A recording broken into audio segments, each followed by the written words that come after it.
Welcome to this webinar, the Masterclass in Implementing the TCFD Recommendations. My name is Michael Zimmerman and I'm the Policy and External Affairs Manager at CDSB at the Climate Disclosure Standards Board, and I'll be facilitating this webinar. Today's webinar will be presented by the authors of the TCFD Implementation Guide, the main topic of today's session. During the webinar, you will learn how to prepare for effective TCFD-aligned disclosures and understand what good practice could look like for mock disclosures using the CDSB framework and the SASB standards. We're also keen to receive feedback to the guide, so please do email us with your comments and feedback after the webinar. We will send contact details in a follow-up to you. And now let me present to you the authors of the guide. Nadine Robinson is the Technical Director at CDSB, where she leads and delivers CDSB's International Technical Work Program and focuses on activities related to climate and environmental disclosures, the TCFD, and making corporate reporting fit for purpose. David Parham is Director of Research Projects at SASB, where he is responsible for developing and managing the research team's strategic plan, establishing and overseeing research projects and practice areas, and managing internal interfaces between the research team and other departments. And with that, let me hand over to Nadine. Nadine, over to you. Thank you, Mike. Good morning, good afternoon. We just wanted to start by saying a little bit about the Climate Disclosure Standards Board. For those of you who may not be familiar with us, we are a consortium of 9 environmental and business NGOs, and we were set up in Davos in 2007 at the World Economic Forum. And our mission is to create the enabling conditions for material climate change and natural capital information to be integrated into the mainstream report. So we achieve our mission by offering a framework for reporting on environmental and climate information, and we'll come to that a little bit further. I'd now like to hand over to my co-presenter, David, to present SASB. Great. Thank you, Nadine, and very much appreciate the opportunity to join you on the webinar today. So a little bit about SASB. SASB is an independent, nonprofit standard-setting organization, and we're focused on developing standards that help businesses and investors to connect on the financial impacts of sustainability issues. So to enable that, SASB developed 77 industry-specific disclosure standards that are intended to be used by companies and by investors globally. So each standard contains ESG issues that are likely to be material to companies in that industry, and then along with each of those issues, associated metrics to enable companies to disclose comparable and decision-useful data to investors. And with that brief introduction, I'll hand it back to Nadine to walk us through the first section of the presentation. Thank you, David. So the next slide basically shows our alignment on climate disclosure. So how does SASB, CDSB, and the TCFD fit together? So the SASB standards can help you with the content for making your disclosures by generating financially material data and information. The CDSB framework, in turn, has a set of principles and requirements. So the principles cover how to report environment and natural capital and climate information in the mainstream report, and the requirements cover what to report in or what to include in your mainstream report. So both these two resources or tools, the SASB standards and CDSB framework, can be used as analytical tools to help you make high quality, consistent, comparable disclosures in the mainstream report. Now the next slide is at this point, I thought it would be useful for those who are new to the TCFD and to recap to the others who are quite familiar with it about the TCFD's aims and objectives and how it came about. So it has its origins in the G20 Financial Stability Board, was established in December 2015 with its final report out in June 2017. And they have since produced 2 status reports highlighting implementation to date, which is relevant to this webinar, and David will touch on in a moment.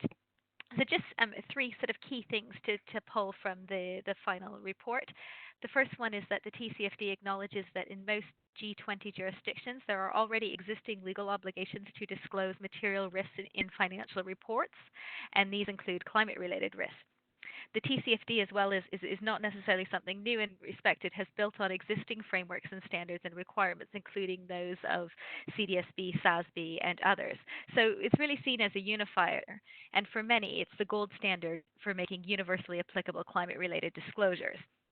So the TCFD has really helped galvanize political will through the leadership of Mark Carney and Michael Bloomberg as well, and to bring climate-related disclosures into the mainstream, so to get them on the agenda of boards. So just before we go on to on the next slide, I just wanted to recap what the TCFD is really trying to achieve. So it's about climate-related disclosures that promote more informed investment, credit, and insurance underwriting decisions, and enable stakeholders to better understand concentrations of carbon-related assets in the financial sector, and also the financial sector's exposure to climate-related risks. So it's a set of recommendations for consistent disclosures that will help market participants understand their climate risks. So since we are speaking about implementation today, we would also like to point out that the task force expects to advance that the quality of mainstream financial disclosures will advance over time and in future, and that it will help to increase investor engagement with boards and senior management on climate-related issues. So the next slide is basically the summary slide of the TCFD 4 core areas and the 11 recommended disclosures. So the 4 core areas relate firstly to how organizations govern climate-related issues. Secondly, to how it impacts on the organization's business strategy and financial planning. Thirdly, how the organization identifies, assesses, and manages risks. And the final core element relates to the metrics and targets used to assess and manage these risks. At the same time, I just wish to recap that or highlight that there are 7 principles for effective disclosure as well in the TCFD, which really help to make robust disclosures. And these are described further at the beginning of our implementation guide, which David and I will come to in a minute. So in summary, in terms of the principles for TCFD, they're really the principles are that climate-related disclosures should be relevant, specific, and complete. They should also be clear and balanced, reliable, verifiable, and objective. They should be comparable within a sector, industry, or portfolio, and they should also be consistent over time and provided on a timely basis, at least annually. There are also 4 sort of key features of the recommendations that I'd like to highlight. That they're adoptable by all organizations, so in this respect, they're universally applicable. That they're to be included in the financial filings, or commonly referred to as the mainstream report or annual report. And they're designed to solicit decision-useful, forward-looking information on the financial impact of climate-related risks and opportunities. And finally, that there's a strong dual focus on risks and opportunities related to the transition to a low-carbon economy. Now, if I hand over to David, who will give us an update on how companies are doing on implementing this set of recommendations. Great. Thank you, Nadine. So as Nadine mentioned, so the TCFD has issued 2 status reports, one year after the issuance of its recommendations, and a second about 2 weeks ago, 2 years after the release of its recommendations.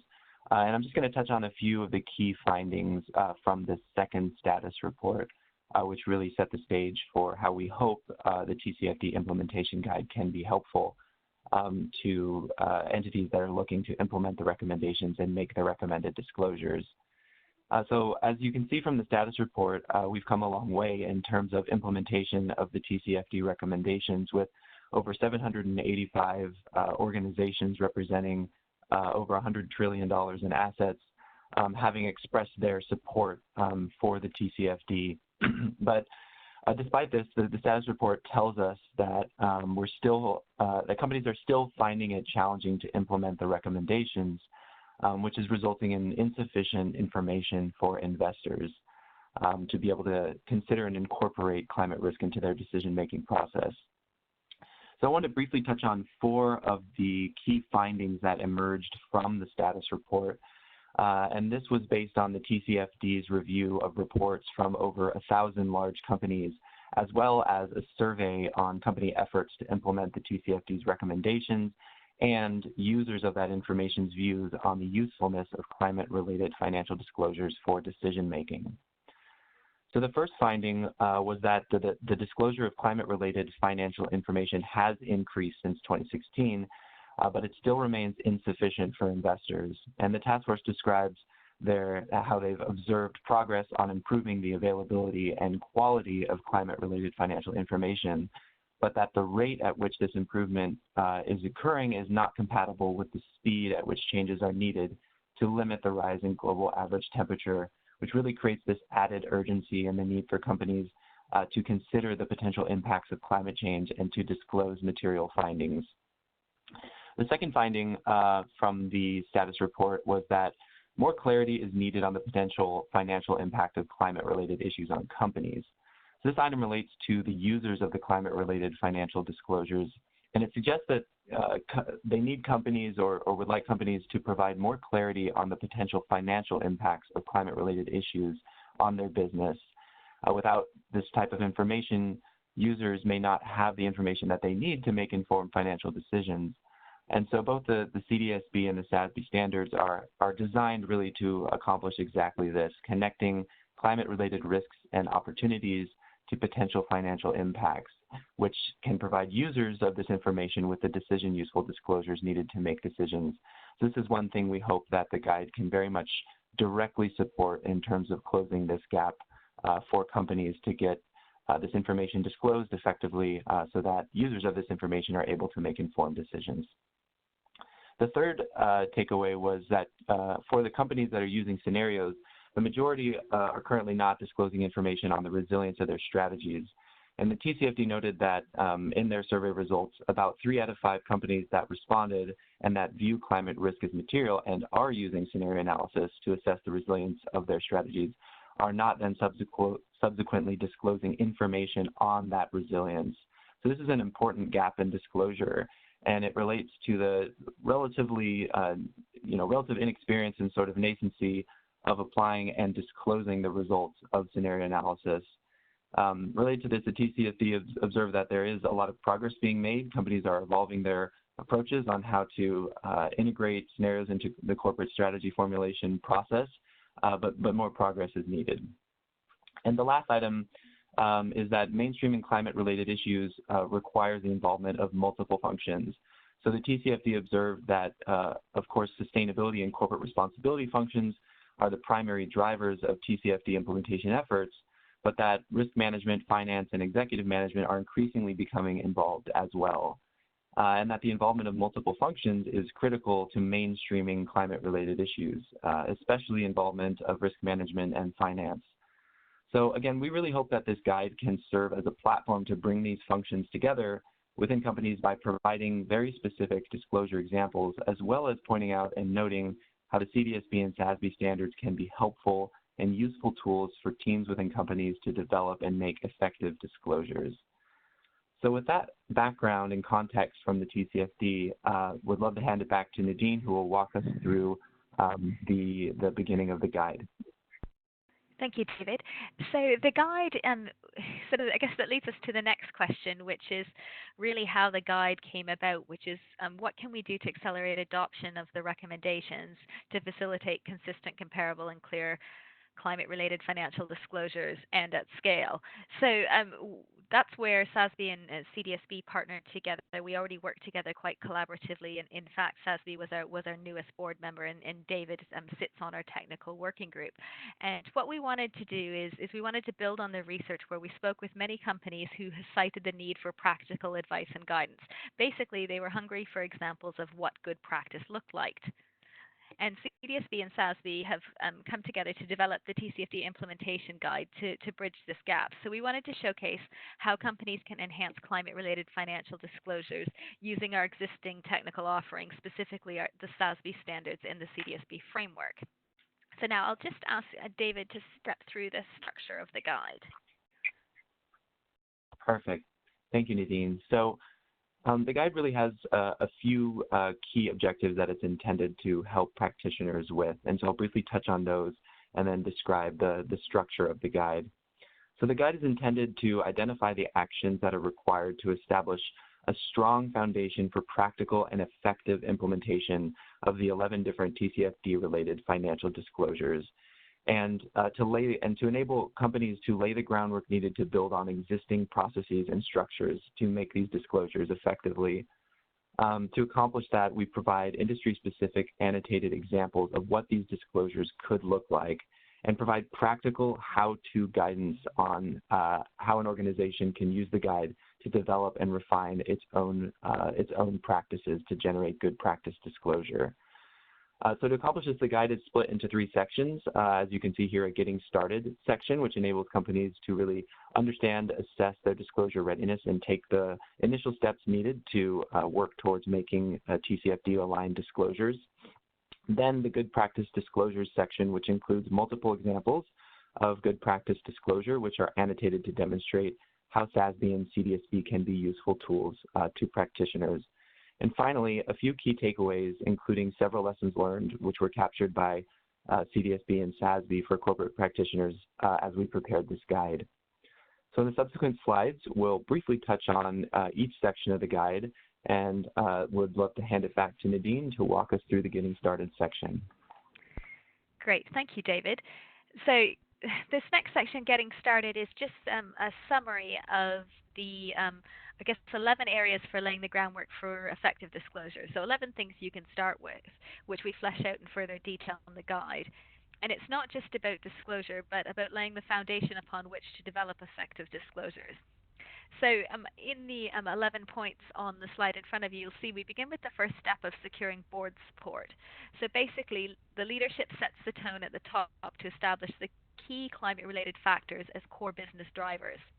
These should be identified, assessed, managed, and reported like any other business critical issue. You'll see throughout the remaining steps that they're all about integrating climate into routine business activities, which is not surprising given the fourth finding of the TCFD status report. So this can entail looking at your existing priorities, practices, policies, and processes to see whether they can be refined or new ones need to be established as appropriate. And so this is to give you a flavor of the 11 necessary preconditions we see for good TCFD disclosures. Now let's turn to the actual mock disclosures themselves, and I'll hand over to David in this respect. Great. Thank you, Nadine. Definitely easier to see how this works by jumping into some real-world illustrations from specific sectors, which we'll jump into in a minute. But the core of the guide, as you can see here, is really built around these specific mock disclosure examples that we've provided for 3 different sectors, as well as across the TCFD's recommended disclosures. I'll note that we provided the examples for 3 sectors, but the analytical approach that we highlight through the annotated content really applies no matter which industry you work in. So we hope these examples and have designed the examples to be useful for practitioners sitting within any industry. So as I mentioned, we have disclosure examples across 3 different industries. We have one for Oil Co., which is an integrated oil and gas company with global operations. Auto Co., which is a global automobile manufacturer of passenger vehicles like trucks and motorcycles. And finally, Agrico, which is a global agricultural products company engaged in the processing, trading, and distributing vegetables and fruits, as well as producing and milling agricultural commodities. So as you can see here, across each of the 4 industry examples, we've covered all 4 of the major TCFD recommended disclosure areas, including governance, strategy, risk management, and metrics and targets. I'll note we included the section for the oil and gas example to enable users to observe the connectivity of information across the 4 disclosure sections, and then added additional other industry examples for certain sections to further illustrate the ways in which companies can make TCFD recommended disclosures using the SASB framework and, the CDSB framework and the SASB standards. So in the subsequent slides, we'll take you through a couple examples of good practice and how you can use both the CDSB framework and SASB standards to decide what to disclose and how to disclose it in your mainstream report. In the paper, we do this by providing examples of disclosures and then have narrative in the column next to it to help understand how the company in the illustrative example has addressed the respective disclosure requirement in their report. So to really bring this to life, let's go ahead and step through a couple examples, and I'll hand it back to Nadine for the first example. Thank you, David. I think we'll start with a governance example. And again, as David said, the example is drawn from Oilco. And so on the left-hand side is you'll see is a disclosure excerpt from the mock disclosure on governance for Oilco. And this governance disclosure relates to TCFD governance disclosure A related to board oversight of climate-related risks and opportunities. So at the top of the slide, you'll see there's a question, and this question is drawn from the guidance on board oversight disclosures in the TCFD final report. So the question was formulated based on this and is sort of a prompt for what to think of in terms of the content for this disclosure, or one of the elements. So what are the processes and frequency by which the board are informed of climate-related issues? On the left-hand side, you will see an excerpt from the disclosure with two numbers flagged where the disclosure has satisfied the first disclosure requirement in the CDSB reporting framework. On the right-hand side, we list the disclosure requirement under the CDSB framework. So you see requirement 1 of the CDSB framework on governance is that disclosures must describe the governance of environmental policies, strategies, and information. And by environment, we also include climate-related issues in this definition. So the mirroring the TCFD recommendation, our requirements in the CDSB framework suggest that preparers consider how the highest governing body approaches and is informed of climate-related issues, including the respective processes used and frequency, just like the question above. In the Oilco excerpt, the highest governing body and the company responsible for related policy, strategy, and information appears to be the board, as shown at extract 1. However, they also have an integrated sustainability and advisory committee, which informs the board of climate-related impacts and is charged with reviewing actual or potential climate-related risks and reporting back to the board with specific recommendations. So that is marked in annotation 2. So now I turn back to David to give a further example drawn from the strategy core element of the TCFD. Great, thank you, Nadine. So as you can see on this slide, the next example that we'll walk through relates to the TCFD recommended disclosure strategy element C, which relates to how resilient a company's strategy is under a 2-degree or lower scenario. And in this case, again, we look at an example from our Oilco fictional oil and gas company. And we'll step through this excerpt to specifically identify how the CDSB and SASB frameworks have enabled Oilco to robustly meet this recommended disclosure requirement through disclosing key disclosure elements describing the scenarios that it has chosen, as well as the reporting of associated performance metrics to help users understand how Oilco views its current and future performance and resiliency of its strategy. So I'll hand it back to Nadine to first walk us through the CDSB elements, and then I'll follow up with the SASB element. So Nadine, back to you. Thank you, David. As you see in the case of the governance example on the previous couple of slides, again, we list the CDSB requirement on the right-hand side of what should be reported. So requirement 3 relates to risks and opportunities about disclosing current and future environmental and climate risks affecting the organization and their management. Now, requirement 3 goes a little bit further and advises all organizations to consider applying a basic level of scenario analysis for strategic planning and risk management processes, and also ask preparers to describe the scenarios used. And that's exactly what we see in the extract from Oilco on the left-hand side. So as an oil and gas company, Oilco is likely to be more significantly affected by climate-related risks and has therefore taken a somewhat more in-depth approach per the TCFD recommendations.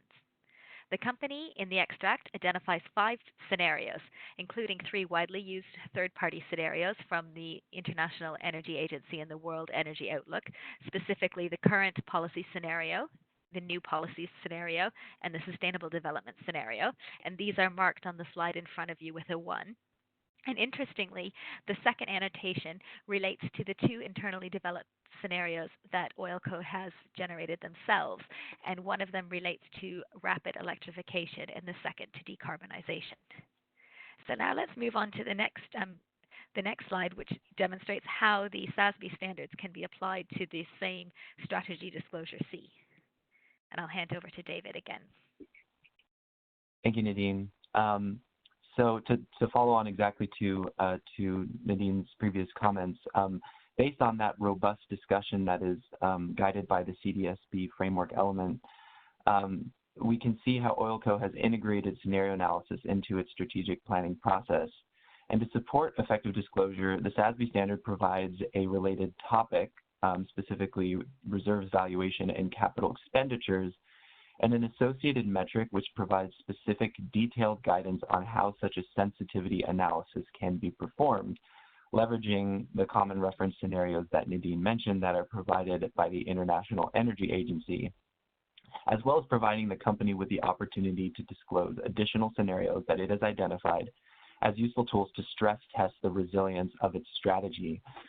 So here you can see that OilCo has reported that its reserves are adversely impacted by several of the International Energy Agency scenarios, as well as by its own scenarios that it has developed related to rapid electrification of transportation infrastructure, as well as a rapid decarbonization of the global economy.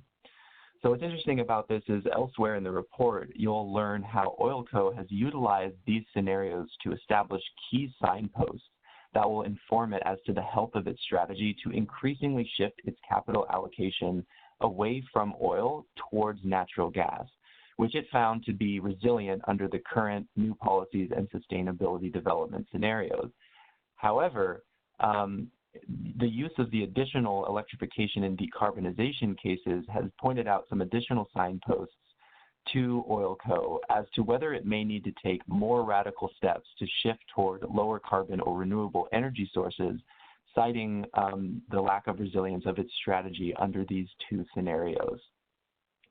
So as a result, one can observe from these examples how the CDSB framework, as well as the SASB standard, has enabled OilCo to make clear, comparable, and useful disclosures that meet the requirements of the TCFD recommendation related to strategy element C.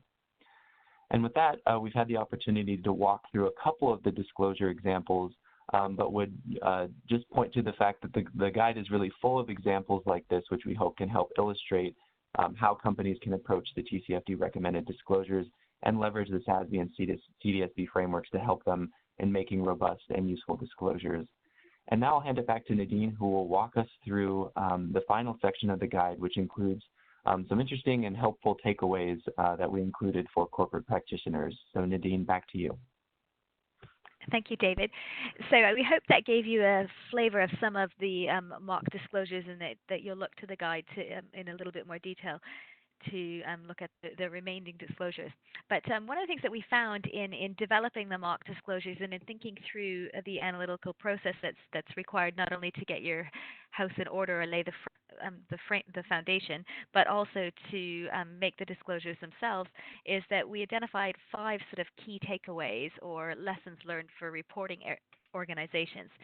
And as we come towards the end of this masterclass, and before we come to the Q&A, we wanted to highlight these because we think they're also helpful when you're considering your TCFD implementation. So the first one is it says start at the beginning, and that's really where do you begin?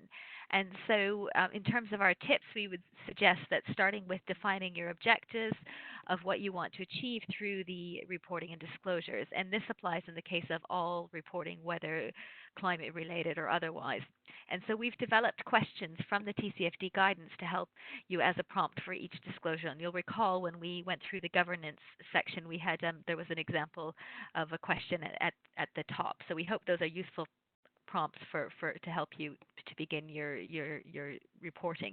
Now, the second point is really about keeping it simple. So the TCFD allows you to tell your story in the mainstream report about how you are managing climate-related risks and opportunities. And here we suggest you use the TCFD principles to help you make your disclosures. We suggest you approach it one recommendation at a time and then build on each recommendation. And we note that reporting practice will evolve over time, so we expect to see more streamlined disclosures in the future. Now, the third point is about connectivity, and we suggest that after you've kind of worked through each of the disclosures, particularly for each core area, that we suggest you also consider how the disclosures are connected to other information in the mainstream report, and also about how they're connected to each other. So this is really about tying it back to tell your your story about how you're managing risks and opportunities related to climate. And this is really mutually reinforcing across the four TCFD core areas. So strategy disclosures, for example, tell you how you have elected to respond to climate risks and opportunities. And the metrics and targets can actually help you to explain how you're performing in this respect. The fourth point or takeaway is about being proportionate in your disclosures. And we think that applying materiality as a concept can help, particularly for the strategy and metrics and targets. We've also seen tools like dashboards and conformance or reference tables to help provide an overall picture of your climate-related TCFD disclosures. And the fifth key takeaway is finally that we suggest you take an iterative approach to scenario analysis, keeping in mind the task force acknowledgement that there will be a lot of learning by doing in this area. So we suggest establishing a reasonable baseline for scenario analysis that can be built upon. You could begin, for example, with a specific asset or aspect of the business and then expand upon it. So those are the kind of 5 key takeaways which we hope you will find useful, and they're elaborated on further in the implementation guide. And now, if you're looking for additional resources, I'd just like to turn back to David, who's going to step you through some of the useful resources that, in addition to the guide, that can help you in your TCFD implementation. Great, thank you, Nadine. So as Nadine mentioned, there's several additional resources that I'd like to briefly touch on, which may be helpful for folks on the phone who are dialed in to enable them to start making effective TCFD-based disclosures.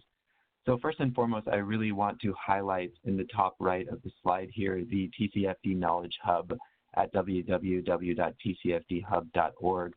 And this really provides a database and wealth of resources to help practitioners to understand and implement the TCFD recommendations. So I'd really encourage folks who want to dive in and access lots of resources that are out there to help them tackle specific aspects of their implementation to visit the Knowledge Hub and take advantage of the resources that are available there. In the top left, I'd like to highlight the checklist that Nadine went over earlier that is part of the TCFD implementation guide, but really provides a very useful and helpful getting started guide for companies who are really trying to assess their disclosure readiness and sort of how to get one's house in order to set themselves up for being able to really make effective and efficient disclosures based on the TCFD's recommendations. In the bottom left, very relevant to the TCFD status report as well as our own findings, which you just heard Nadine share. The CDSB and the Center for ESG Research has developed a really great short and focused guide on conducting scenario analysis and providing associated disclosures that help investors. So for folks looking for additional resources on the scenario analysis piece, would certainly point to that resource. And then finally, I'll just briefly mention this is the SASB and the CDSB have previously collaborated, and we previously produced a paper called Converging on Climate Risk that is really focused on showing how our frameworks are conceptually aligned with the TCFD.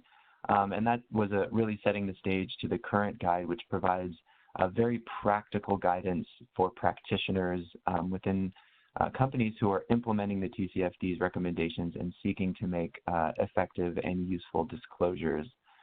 So just wanted to point out a few additional resources that folks can use and can access in addition to the guide itself that may be helpful in accomplishing your objectives around TCFD-based reporting.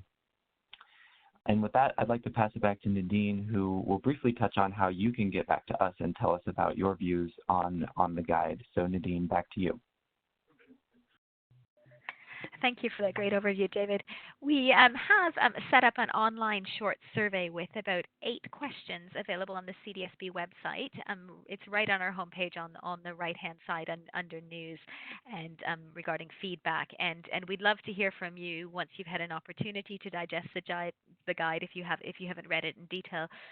or if you've used it to help you in your disclosures, or we'd love to hear from you to see what you think, and to also help us shape our product offering, sort of what our technical offering going forward. We also are looking at pulling together some good practice examples, and we hope to be publishing a TCFD sort of handbook for good practice in the autumn. So certainly look for that as well. But I think the key thing now is we have a number of questions coming through the chat. So I will just turn back to Michael, who will pull some of them through for us. Thank you very much, Nadine. So let's start off with an easy one or a simple one. One of the first questions we received is, how many companies have disclosed their climate risks in alignment with the TCFD? And is there a report or webpage with a list of such companies?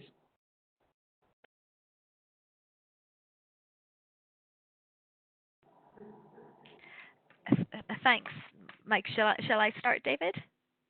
Yeah, please go ahead. So David mentioned earlier that there are over, I think there were 700 and I believe 35, if I've got the number correct, from the earlier slide, TCFD supporters. And we have just learned earlier today that if you check out the TCFD web page, you'll see that number is now over 800, but that includes a wide spectrum of organizations, and including multilateral development banks, for example. But TCFD, we at CDSB had done some analysis on the annual reports for last year in the context of our First Steps report, and we looked at 80 companies across Europe, mainly from England, France, and Germany, and we found that of those, only in the first year of reporting, only 30 of 80 actually mentioned the TCFD. Now, we've just started reading through some of the annual reports for this current year, and we're seeing that there is an increase in the nature of the disclosures and the number disclosing, and that's also reflected in the TCFD status report, the second one. But the key question is whether or not it's at the pace and scale required to meet the outcomes of the TCFD. And just to add on to what Nadine already described there, in that status report, what the TCFD found was, despite strong signs of increased uptake and adoption, only about 25% of companies disclose information aligned with more than 5 of the 11 recommended disclosures, and only about 4% of companies that they reviewed in their review of about 1,000 companies disclose information that's aligned with at least 10 of the recommended disclosures. So hence some of their conclusions around really the urgency for additional uptake and use of the TCFD's recommended disclosures to facilitate getting this information out into the marketplace so that users of the information can start making informed decisions. And so this is one thing that we hope the guide can be helpful in continuing to foster in terms of providing some practical guidance for companies that are seeking to make these disclosures. Thank you very much, both. Another question we have is about what the process was to develop these mock disclosures in the guide, and how similar these fictional examples are to real market examples. Great. Nadine, maybe I can take this one first, and then would certainly welcome any additional comments that you have. So the process to develop the disclosures was to really look at what existing good practice disclosure is for the TCFD, and for these to represent the current state of reporting in terms of what good practice in the marketplace for what companies are currently disclosing on the TCFD. So practically, we reviewed quite a lot of examples of climate-related disclosure, and specifically looked for examples within each of the industry examples that we developed, as well as across each of the recommendations, the 11 recommendations for the TCFD. So it brings up a good point, which is that this represents sort of good practice with relative to the state of current disclosure, but we plan to really continue to monitor how disclosure evolves over time in response to the needs of the information users, as we fully expect and as the TCFD found in their status report that this will continue to evolve, robustness will continue to increase. and the CDSB and SASB plan to continue to work together to highlight what good practice looks like. Nadine, any other comments on that you'd like to add? Sure. Just to say that when we were thinking about the examples and what was to be included or not included, we took into account the implementation path of the TCFD. So that's the 5-year time frame on one axis versus the adoption volume on the other, and at year 3, it's where they actually expect that there will be greater adoption, further development of information provided, for example, on metrics and scenario analysis, and greater maturity in using the information. So really, the disclosures reflect what we think is where we should be at year 2 of the implementation path, and we would expect that the disclosures would become much more developed and widespread over the 5-year implementation path. So this is where good practice we anticipate is right now, and we would imagine that probably this implementation guide, if the market moves at pace, should be obsolete in a few years' time, and we will actually be able to draw on simply market practice instead of mock disclosures. Thank you both. We also have a question about whether you have any thoughts about precisely how you would demonstrate the resilience of your organization to satisfy investor needs. Whether you have any tips or tricks on that point.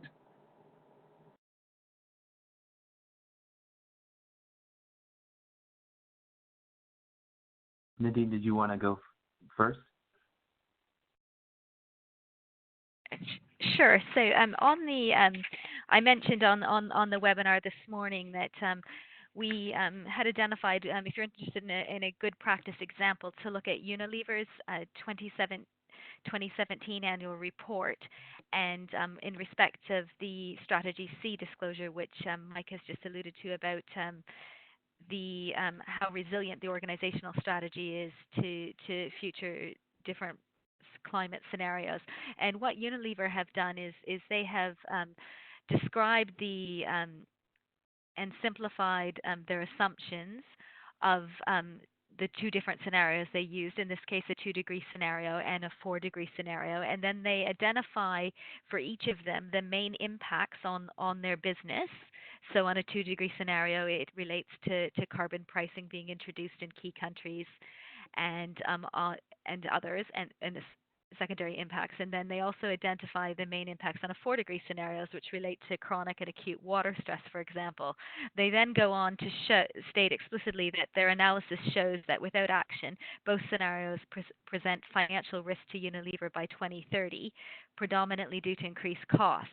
And the interesting thing is they actually do what the TCFD has asked for, is that they say how resilient their strategy is to it. So the next part of the disclosure says, however, while there are financial risks which we need to be managed, we would not have to materially change our business model. The most significant impacts of both scenarios are on our supply chain, etc. And so that's a good example of where there's been a good practice disclosure on the resilience of organizational strategy. And we know that many other organizations are looking at this, but may not have got to the stage where they feel comfortable to make these disclosures in their mainstream report as of yet. So that's why I just wanted to flag that example. That's a great point, and I'll just add that it really resonates with the TCFD status report, is that they're aware of many companies that are implementing scenario analysis and utilizing it internally, but there really remains a strong disclosure gap in terms of the information that's being shared externally. And that very much is aligned with our view in some of our interactions with the market, and especially with corporates who are working through the TCFD recommendations. Thank you both. Great. One more question, and it's a question about whether you're aware of any guidance or is there anything in this guidance to help with signposting items in accounts that are already embedding climate-related estimates. So perhaps looking at the more direct sort of meaning of climate-related financial disclosures. Any thoughts you might have on that?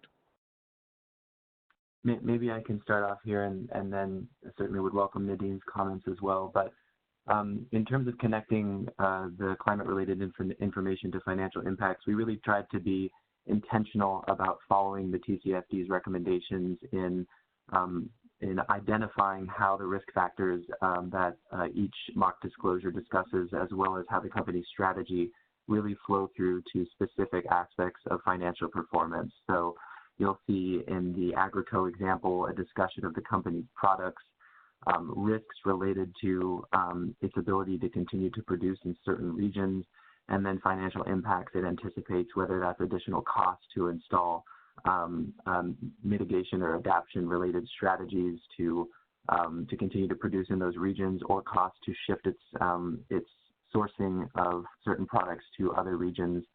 Similarly, in the oil and gas example, you see Oil Co. discuss a number of different financial impacts that it anticipates resulting from its scenario analysis and its view on how climate-related risk can impact its business.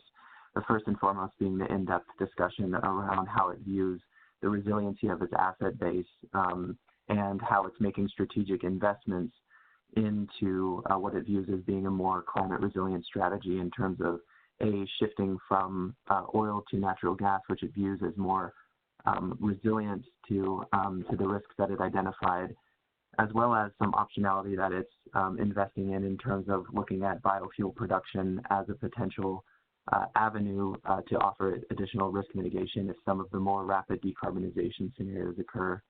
So just a couple examples, and maybe I'll pause and see if Nadine has any additional insights you'd like to share. Just thank you, David. I think those are really good examples. On the opportunities side, if you wanted to look at Commonwealth Bank of Australia's annual report from 2018, you see that they actually quantify the opportunities from the low carbon transition, and we think that that's a really good example of placing a value on the opportunities.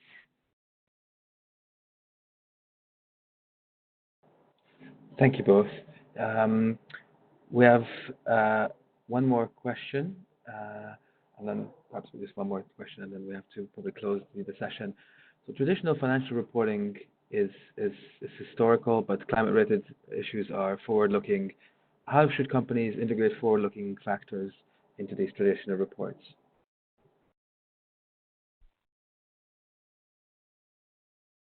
Nadine, would you like to go first? Sure. I think that's where scenario analysis can be used as a tool for helping to identify those factors, and then being able to disclose them in the context of the identification of risks and opportunities. So that's sort of central to the TCFD. So it can be done in the narrative. It can be done in the narrative, and I think one of the things that's important to recognize is that the disclosures for TCFD are can and should be both qualitative and quantitative, and each can support the other.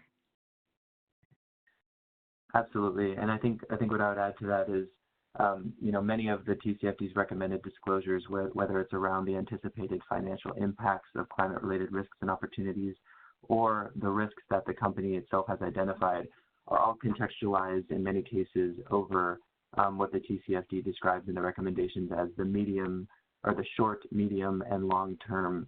And so companies are, and you'll see this in our mock disclosure examples, are really being asked to identify how they view these impacts playing out over these different time horizons, and then specifically how the impacts will flow back to the company through those time horizons. And exactly as Nadine described, scenario analysis is a very effective framework and tool to enable a company to make that assessment.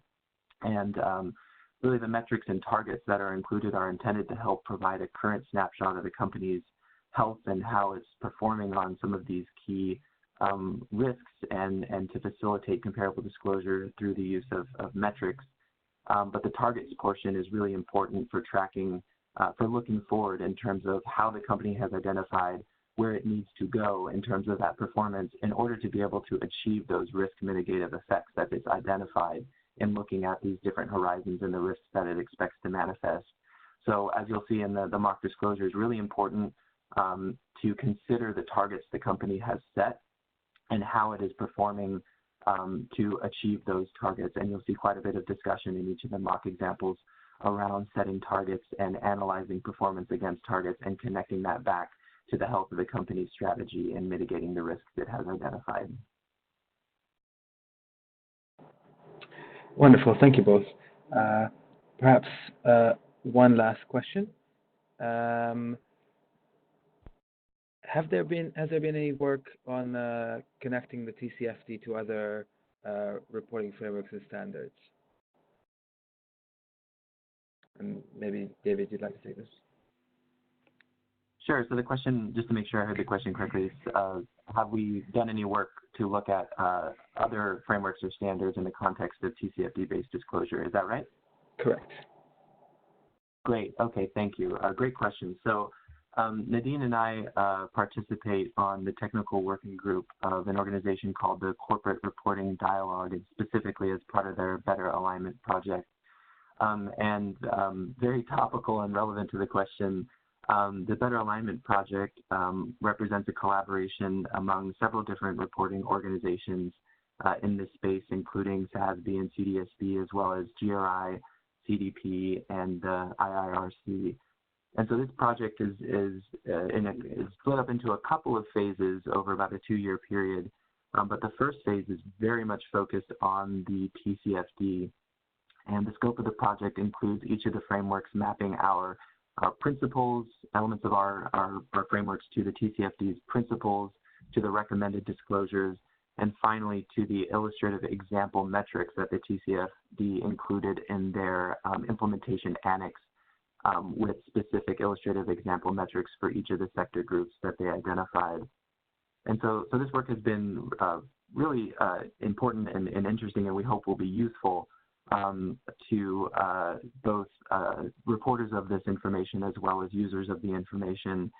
And the result of that initial analysis looking at how all of our frameworks map to and ultimately support the TCFD, implementation of the TCFD will be issued in a report in September that will really cover and help an external audience understand how all of our frameworks work together, the specific purposes and functions that they serve for companies, and then how they can help support companies in accomplishing their objectives related to the TCFD. So as I mentioned, Nadine and I work together in the context of this project, so I want to ensure, Nadine, you have the chance to add any additional comments on that question. Just to say that I think that the implementation guide is a really good example of how two of the organizations can come together and have complementary tools, and then we'll see that even more when the results are released in the autumn for the technical mapping that we've done across the 5 frameworks and standards, including the 2 of ours that David mentioned. So please watch this space. Thank you. Well, that's actually quite a good point to end on. So with that, I'd just like to remind you that we are looking for your feedback. We would welcome any thoughts you might have on this. So please share your feedback or views. We will include a link in the follow-up to guide you to the short questionnaire. And last but not least, I'd like to thank our wonderful panelists. Thank you, Nadine and David, for the wonderful session.